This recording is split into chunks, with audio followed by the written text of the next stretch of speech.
तो भैया physical chemistry के हम एक बहुत शानदार पॉइंट पे आ चुके हैं। देखो हमने क्या था, हम फिजिकल केमिस्ट्री क्यों पढ़ रहे थे, क्योंकि हमको एक प्लांट सेटअप करना था अमोनिया से यूरिया बनाने के लिए। ठीक है, तो पहले हमको अमोनिया बनाना था, वो हमारा जो है रॉ मटेरियल है यूरिया बनाने के लिए। तो हम अमोनिया बनाने के लिए निकले थे। सबसे पहले हमने मूल कंसेप्ट स्टोइचियोमेट्री में ये पढ़ा कि भैया अगर आपको कुछ पर्टिकुलर अमाउंट ऑफ अमोनिया बनाना है तो आपको ये पता होना चाहिए कि कितना हाइड्रोजन चाहिए और कितना नाइट्रोजन चाहिए। वो हमने देख लिया। तो हमारी जो रिएक्शन आई थी वो कुछ ऐसी आई थी कि अगर मान लो मेरे को 100 मोल अमोनिया बनाना है, मैं मोल से वेट में तो आराम से अब कन्वर्ट कर ही चुका हूं, है ना। तो अगर मेरे को 100 मोल अमोनिया बनाना है तो 150 मोल हाइड्रोजन और 50 मोल मेरे को नाइट्रोजन गैस के चाहिए। ये मेरी बात एकदम पक्की हो गई थी। पर फिर मुझे एक डाउट आया था कि ये मैंने थ्योरेटिकल कैलकुलेशन तो कर ली, पर क्या ये वाली जो रिएक्शन है ये हो रही है, क्या किस टेम्परेचर प्रेशर पे ये वाली रिएक्शन हो सकती है, नहीं हो सकती है। तो फिर इस चीज का जवाब ढूंढने के लिए हमने थर्मोडायनेमिक्स पढ़ा। अब मेरे जो है पूरी एकदम लाइफ सेट है। अब मैं रेडी हूं प्लांट सेटअप करने के लिए। मैंने प्लांट सेटअप भी कर लिया है, सब कुछ सही चल रहा है, बढ़िया। मैं रॉ मटेरियल ले आया, ठीक है, H2 ले आया, N2 ले आया। सपोज अब मेरे को 100 मोल ही बनाना है, ठीक है, उसको हम बाद में स्केल कर लेंगे।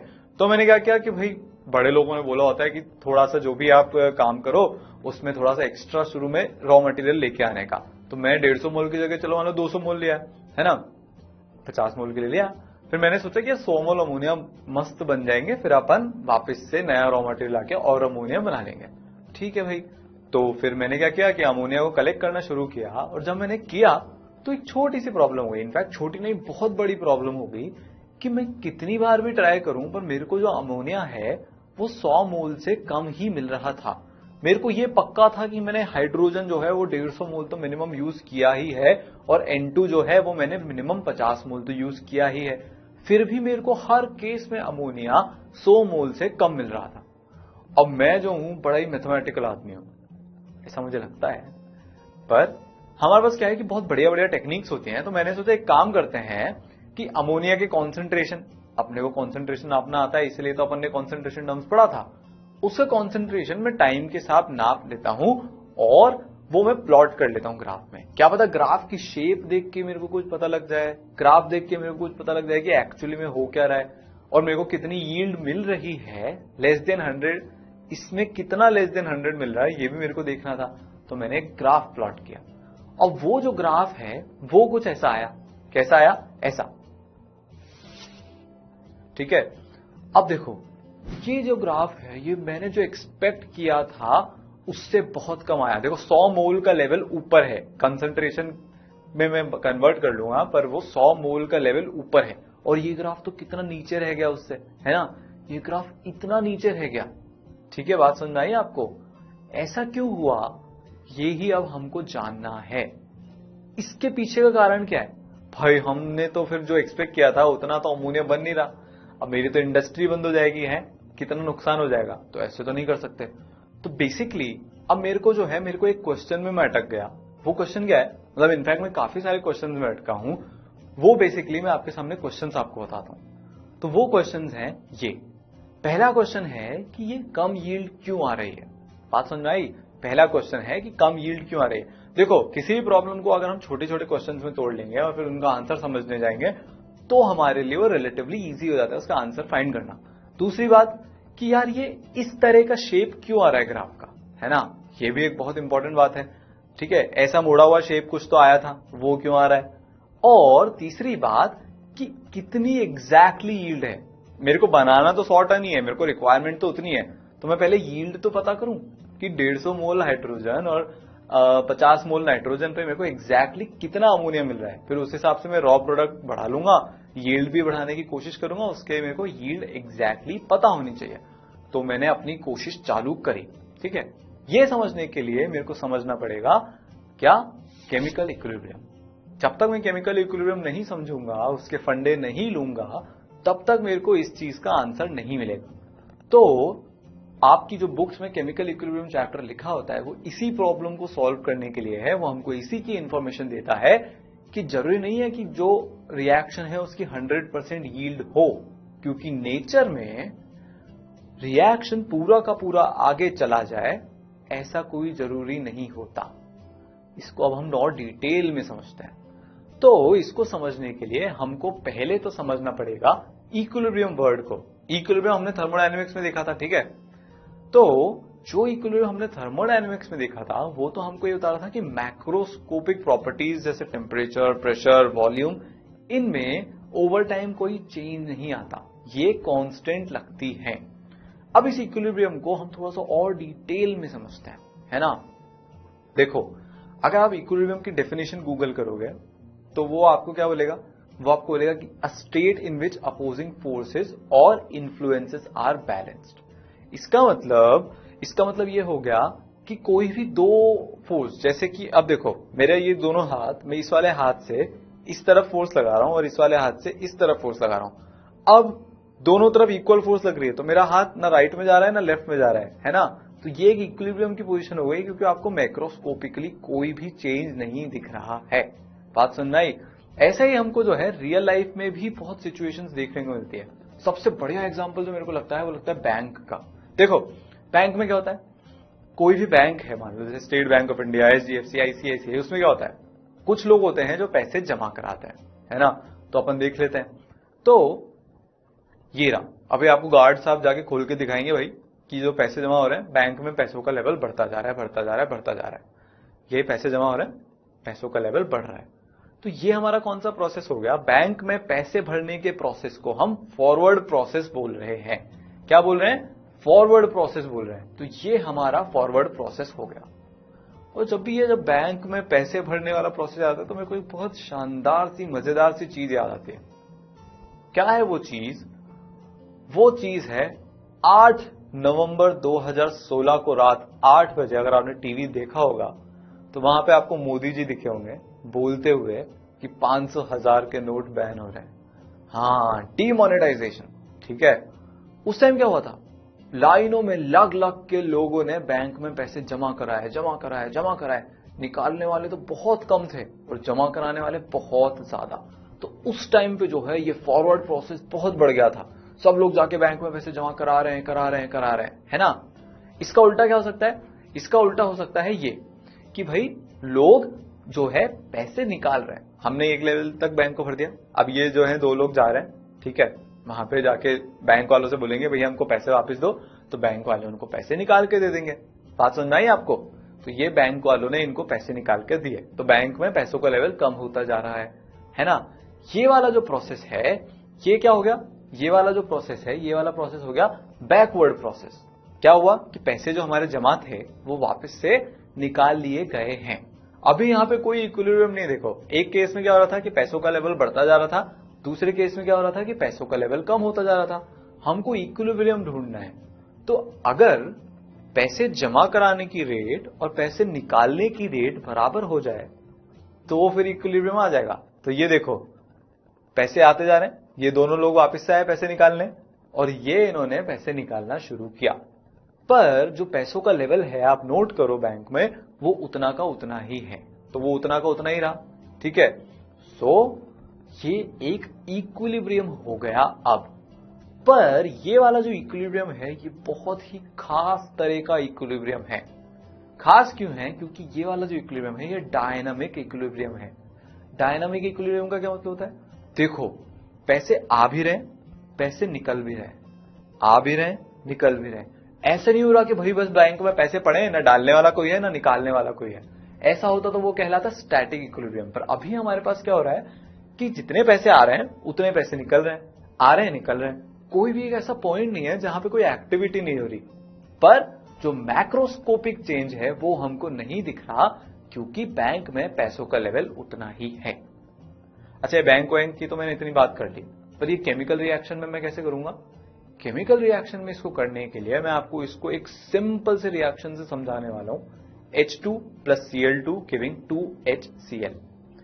यहां पे इस रिएक्शन के जो एरो है अगर आप उसको देखोगे तो आपको ऐसा लगेगा कि सिर्फ फॉरवर्ड रिएक्शन ही हो रहा है। H2 और Cl2 मिल रहे हैं, वो जो एरो लग रहा है वो हमको क्या बता रहा है, ये वाला जो एरो है इस डायरेक्शन में ये हमको क्या बता रहा है, ये हमको बता रहा है कि भैया पूरा का पूरा H2 जो है HCl में कन्वर्ट हो रहा है। पर ऐसा तो नहीं होता, इस वाले रिएक्शन में ऐसा नहीं होता। एक्चुअली क्या हो रहा होता है ना, इसमें बैकवर्ड रिएक्शन भी हो रहा होता है। ये थोड़ी सी बात समझ में लेट आती है। इसको समझने के लिए हमको हमारे पुराने साथी को बुलाना पड़ेगा, अभी बुलाते हैं। उससे पहले यहां पे मैं आपको एक करेक्शन करवाना चाहता हूं कि जहां पे भी इक्विलिब्रियम हो रहा होगा, जहां पे भी पूरा का पूरा 100% रिएक्शन नहीं जा रहा होगा आगे, वहां पे आप ये एक सिंगल स्ट्रेट एरो नहीं लगा सकते। वहां पे आप बुलाओगे इसको, कौन से एरो को? इस वाले को, ये जो बीच में है। इसमें क्या है कि देखो, एक एरो आगे की तरफ पॉइंट कर रहा है, एक एरो पीछे की तरफ पॉइंट कर रहा है ना? मतलब तो इसमें आप क्या समझे? इसमें समझे कि रिएक्शन आगे भी जा रहा है, पीछे भी आ रहा है, आगे भी जा रहा है, पीछे भी आ रहा है। बात समझ में आई? तो इस वाले केस में जब भी इक्विलिब्रियम हो रहा होगा, अगर ये वाला एरो लगे तो आपको ये फटाक से समझ जाना है कि भैया रिएक्शन आगे भी हो रही है, पीछे भी हो रही है। अब बात यहां पे आके अटकी कि फॉरवर्ड रिएक्शन तो हमको पता है कि भाई H2 और Cl2 मिलेंगे, HCl बन जाएगा, पर ये बैकवर्ड रिएक्शन कहां से ले आया मैं? बैकवर्ड रिएक्शन में कहां से लाया? मैंने आपको अभी बताया था कि अपने एक पुराने साथी को अपने को बुलाना पड़ेगा। वो पुराना साथी कहां से लाऊं? पुराना साथी है ये कोलिजन थ्योरी। कोलिजन थ्योरी उस टाइम इतनी भारी लग रही थी, तो मैं कहां से ले आया इसको? भी देखो, बहुत सिंपल सी चीज है। एक बार आपके सामने बस मैं HCl की कहानी पेश कर दूंगा, आपको लाइफ लॉन्ग याद रहेगा कि एक्चुअली में रिएक्शन पीछे आता क्यों है। ये देखो, दोनों Cl2 और H2 है, आपस में भिड़े। कोलिजन थ्योरी हमको क्या बताती है कि ये HCl बना लेंगे अगर प्रॉपर सारा ओरिएंटेशन एनर्जी वगैरह हुई, जो अभी हम अज्यूम कर रहे हैं कि है। तो H2 प्लस Cl2 से क्या बन गया? 2HCl बन गए। अब ये दोनों HCl एक दूसरे को देख रहे हैं, है ना? ठीक है। अब यहां पे क्या है कि वो जो दोनों HCl बने हैं, वो तो मैंने आपको समझाने के लिए उनको रोक दिया था, पर बनने के बाद तो रुकेंगे नहीं, इधर उधर चलते रहेंगे, इधर उधर चलते रहेंगे। तो क्या होता है कि ये ऐसी सिचुएशन भी अराइज कर सकती है जहां पे ये दोनों HCl एक दूसरे से ही भिड़ रहे हैं। बात समझ में आई? और इन्होंने फिर से H2 और Cl2 बना लिया। ओहो, इसका मतलब बेसिकली यहां पे हुआ क्या? ये हुआ कि H और Cl मिलके HCl बना रहे हैं, है ना? H और Cl मिलके HCl बना रहे हैं, ठीक है। वो तो मेरा हो रहा है इधर, H और Cl मिले HCl बना। बहुत सारे H और Cl होते हैं हमारे पास, तो जो है इतने मोल्स थे तो कितने सारे H और Cl होंगे, सब मिलके HCl बनाते जा रहे हैं। पर फिर क्या हुआ? मजेदार चीज देखो, हो तो ये भी सकता है जैसे HCl बना तो, और उसको सामने एक और HCl मिला, तो वो क्या करेगा कि वो उस वाले HCl से भिड़ जाएगा और वापस से H2 और Cl2 बनते जाएंगे। तो आपको बात समझ में आई? कितनी प्यारी सी बात है ये। तो यहां पे मैंने एक बात मैं वापस से समराइज कर देता हूं कि H2 और Cl2 आके भिड़े, HCl बना, पर क्योंकि अब HCl भी बन चुका है तो दो HCl भी आपस में भिड़ के वापस से H2 Cl2 बना सकते हैं। ये हमको कोलिजन थ्योरी ने सिखाया। अब मैं क्या करता हूं कि आपको दिखाता हूं, ये जो ग्राफ है ये HCl के बनने का ग्राफ है ना? क्वाइट सिमिलर टू NH3 का ग्राफ, वो तो होना ही था। यहां पे क्या हो रहा है देखो, अब एक एक पॉइंट पे नोट करते जाओ आप, है ना? शुरू में क्या हो रहा है? शुरू में यह हो रहा है कि जब रिएक्शन जो है जस्ट शुरू ही हुआ था, मतलब इस पॉइंट पे जो रिएक्शन जस्ट शुरू ही हुआ है, वहां पे क्या हो रहा है? वहां पे तो बहुत तेजी से जो है HCl बन रहा है ना? बहुत तेजी से HCl बन रहा है। फिर क्या हो रहा है कि HCl बनने की रेट धीरे धीरे धीरे धीरे धीरे होती जा रही है। ऐसा क्यों हो रहा है? ऐसा इसलिए हो रहा है कि कुछ जो HCl बने वो वापस से टूट के H2 और Cl2 में कन्वर्ट हो रहा है। HCl बना, वापस टूट के H2 Cl2 में कन्वर्ट हो गया। तो इनिशियली तो क्या था देखो, बहुत कम HCl थे, तो नंबर ऑफ कोलिजन बहुत कम हो रहे होंगे क्योंकि अभी तो रिएक्शन शुरू ही हुआ है। जैसे जैसे HCl की तादाद बढ़ती जा रही है, नंबर ऑफ कोलिजन बढ़ते जा रहे हैं, तो वापस से H2 Cl2 में टूटते जा रहे हैं। तो मतलब HCl का जो कॉन्सेंट्रेशन है विद टाइम, उसकी रेट घटेगी, ये हमको समझ में आया। पर एक पॉइंट के बाद तो वो कम भी हो जानी चाहिए, क्योंकि अगर आप सर बोल रहे हो कि भाई जो HCl हैं वो टूट के H2 Cl2 बना रहे हैं, तो फिर सारे HCl H2 Cl2 में टूट जाने चाहिए। अरे पर ऐसा नहीं हो रहा है ना भैया। इसके अलावा एक चीज और हो रही है, वो क्या है? वो है ये कॉन्सेंट्रेशन है H2 और Cl2 का। मैंने आपसे क्या बोला था? अब जो H2 Cl2 हमने जो इनिशियली दिए थे रिएक्शन को HCl बनाने के लिए, वो भी होंगे, तो वो भी टकरा रहे होंगे, है ना, HCl बनाने के लिए। सो बेसिकली क्या हुआ कि जो H2Cl2 का टकराना है, जो H2 और Cl2 का टकराना है, वो हमारे बैंक में पैसे भरने वाला प्रोसेस हो गया। HCl बनना मतलब बैंक में पैसे भरना, है ना। तो ये बैंक में पैसे भरने वाला प्रोसेस हो गया। तो बैंक में हम पैसे भरे जा रहे हैं। पर क्या हुआ कि बैंक से पैसे निकालने वाले भी आ गए, मतलब HCl टकरा के H2Cl2 भी बनने लग गया। तो बैंक से पैसे निकल भी रहे। एक पॉइंट पे क्या हुआ, देखो ये वाला जो पॉइंट है, यहां पे क्या हुआ कि जिस रेट से HCl बन रहा है और जिस रेट से H2Cl2 मतलब HCl टूट के H2Cl2 में कन्वर्ट हो रहा है, वो दोनों रेट बराबर हो गई, जैसे मेरे दोनों हाथ ने एक दूसरे पे बराबर फोर्स लगा रखा है। इसीलिए इक्विलिब्रियम आ गया। वहां पे बहुत सारे H2 बहुत सारे Cl2 के साथ रिएक्ट करके HCl बना रहे हैं, पर एट द सेम टाइम बहुत सारे HCl एक दूसरे के साथ भिड़ के H2 और Cl2 भी बना रहे हैं। तो जितना HCl बन रहा है उतने ही H2Cl2 भी हैं। बात समझ में आई? तो ये इन दोनों का कॉन्सेंट्रेशन, मतलब H2Cl2 और HCl का कॉन्सेंट्रेशन विद टाइम अब चेंज नहीं होगा। तो ये क्या हो गया, ये हो गया एक इक्विलिब्रियम, पर माइक्रोस्कोपिकली अभी भी रिएक्शन चालू है। H2Cl2 भिड़ के HCl बना रहे हैं और HCl आपस में भिड़ के H2Cl2 अभी भी बना रहे हैं।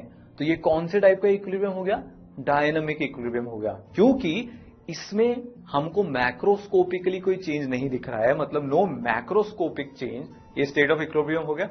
और हमने क्या सीखा कि भैया कोई मैक्रोस्कोपिक चेंज नहीं है ना। So no observable macroscopic change. तो बस, पर यहां पे माइक्रोस्कोपिकली तो रिएक्शन हो ही रहे, क्योंकि कोलिजन्स हमेशा चलते रहेंगे। तो ये इक्विलिब्रियम का बेसिक कॉन्सेप्ट है कि केमिकल रिएक्शन पीछे क्यों आ रहा है और एक टाइम के बाद रेट कांस्टेंट क्यों हो रही है, मतलब कॉन्सेंट्रेशन विद टाइम ये कांस्टेंट क्यों हो रहा है।